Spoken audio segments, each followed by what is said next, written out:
అందుకే మేము అనేది నీళ్లున్నాయి, లేనిది రాజకీయ సంకల్పం. సిస్టమ్ మొత్తం కేసీఆర్ తయారు చేసి పెట్టిండు. మీరు ఒక్క బటన్ ఒత్తితే ఇలా గజ్వేల్లో, అక్కడ భువనగిరి ఆలేరులో నీళ్లు వస్తాయి. ఇలా బ్రహ్మాండంగా మొత్తం ఎన్ రూట్ కూడా నీళ్లు వస్తాయి. మీరు ఇస్తలేరు. అందుకే ప్రభుత్వాన్ని మేము డిమాండ్ చేసేది, దయచేసి స్పందించండి. దీంతో రాజకీయం ఏం లేదు, ఇప్పుడు ఎన్నికలు కూడా ఏం లేవు. స్పందించి ఆగస్టు 2 లోపల బేసిజానికి పోకుండా వెంటనే పంపులు ఆన్ చేయండి. ఇక్కడ లక్ష్మీ పంప్ హౌస్ లో నీళ్ళు అక్కడ దాకా పోతాయి. బ్రహ్మాండంగా రైతులు సంతోషపడతారు, ప్రజలు సంతోషపడతారు. ఇది మా demand. Thank you.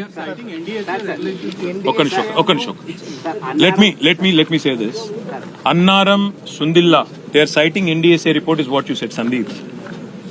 It's absolutely farce. Whatever they are saying is absolutely farce because grouting is a regular exercise that is done. మేము రాగానే అడిగినాం.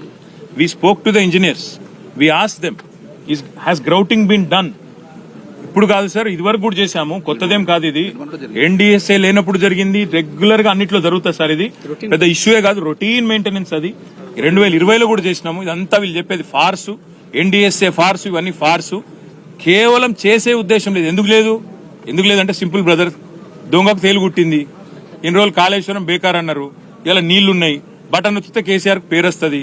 ఏమైందిరా నిన్నటిదాకా నడవదన్నారు, ఇప్పుడు నడుస్తుందని చెప్పి ప్రజలు నిలదీస్తారు. ఏం చేయాలి మరి? దొంగకు తేలు గుట్టింది కాబట్టి ఏం చేయాలో అర్థమైతలేదు.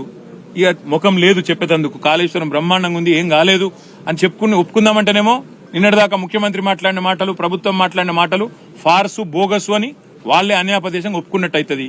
ముఖం లేక తేలుగుట్టిన దొంగల లెక్క ఇవాళ వీళ్ళు తప్పించుకునే ప్రయత్నం చేస్తున్నారు NDSA అడ్డం పెట్టుకుని.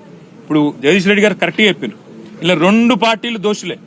వీళ్ళేమో ఇక్కడ ఉన్నోళ్ళేమో కాళేశ్వరాన్ని బద్నాం చేసి, కేసీఆర్ ని బద్నాం చేసి రాజకీయంగా ప్రయోజనం పొందాలని వీళ్ళ చిల్లర ప్రయత్నం. వాళ్ళేమో రాజకీయాల్లో ఉపయోగపడుతుంది, ఎలక్షన్లో ఉపయోగపడుతుంది అని చెప్పి ఎలక్షన్ల ముందు NDSA అనే సంస్థతో వాళ్ళు ఒక రిపోర్ట్ వారేసి వాళ్ళు మన ఇక్కడికి అసలు రాలేదు, నీళ్ళలో కనీసం దిగలేదు, నీళ్ళలో పోలే, కిందికి పోలే, కనీసం ముట్టలే, చూడలే, ఓ రిపోర్ట్ వారేసి పోయినరు. ఎందుకు బదనాం చేయాలి? ఇంకొక మాట అడుగుతున్నా బ్రదర్, వేరే కాడ ప్రాజెక్టులలో అక్కడ ఇక్కడ చిన్న చిన్న సమస్యలు వస్తే ఇప్పటిదాకా 5 ఏళ్ల పాటు ఒక రిపోర్ట్ రాదు. పోలవరం డ్యామ్ కొట్టకపోతే 5 ఏళ్ళ NDSA రిపోర్ట్ ఇయ్యలే.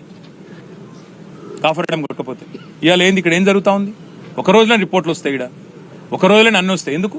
కేసీఆర్ ను బద్నాం చేయాలి, గద్దె దించాలి. దించిండ్రు కదా, మీ కక్ష తీరింది కదా, కేసీఆర్ మీద కక్ష తీర్చుకున్నారు కదా, ఇంకా ఏడుపెందుకు కేసీఆర్ మీద? ఇక రైతుల మీద ఎందుకు కోపం తీసుడు? అదే మేమనేది. అందుకే రైతుల మీద రాజకీయం బంద్ చేయండి, దయచేసి సహకరించి.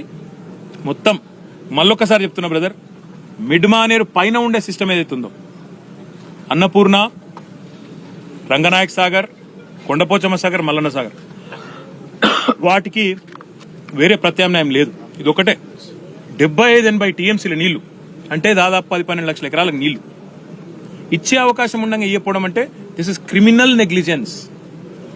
సింగూరులో నీళ్లు లేవు, మీరు మల్లన్న సాగర్ నింపితే సింగూరు నీళ్లు పోతాయి. నిజాం సాగర్లో నీళ్లు లేవు, మీరు మల్లన్న సాగర్ నింపితే నిజాం సాగర్ నీళ్లు పోతాయి. మీరు రివర్స్ పంపింగ్ చేస్తే SRSP నింపుకోవచ్చు, ఫ్లడ్ ఫ్లో మొత్తం లైవ్ పెట్టచ్చు. ఇన్ని అవకాశాలు కేసీఆర్ మీకు బంగారు పల్లెంలో పంచభక్ష పరమాణాలు వడ్డించి పెట్టిపోతే వాడుకునే తెలివి లేదు, ఇవాళ బయటకు వచ్చి చెప్పుకునే ముఖం లేదు, మనసు లేదు రైతులకు ఇచ్చేది. అందుకే 2 తారీఖు దాకా చూస్తాం. 2 తారీఖు తర్వాత మా అధ్యక్షుల వారి అనుమతితో కార్యాచరణ ప్రకటించి మొత్తం రైతులను ఇటుకెళ్ళి అటుకెళ్ళి తీసుకొని బయలుదేరుతాం. ఇక్కడ కిందికెళ్ళి సౌత్ నుంచి, అటు ఖమ్మం జిల్లా నుంచి మొదలు పెడితే పాలేరు నుంచి సూర్యాపేట జిల్లా, ఇటు పైన మహబాద్ జిల్లా, వరంగల్ జిల్లా, కరీంనగర్ జిల్లా, ఇటు సిద్దిపేట జిల్లా, సిరిసిల్ల జిల్లా, పెద్దపల్లి జిల్లా, పైన జగిత్యాల జిల్లా, మొత్తం రైతాంగాన్ని నిజామాబాద్ జిల్లాతో సహా బయలుదేరదీస్తాం. 50,000 మంది రైతులతో మేము కదులుతాం. ప్రభుత్వం కదలపోతే ప్రభుత్వానికి కదిలిస్తాం, రైతుల కోసం కొట్లాడతాం.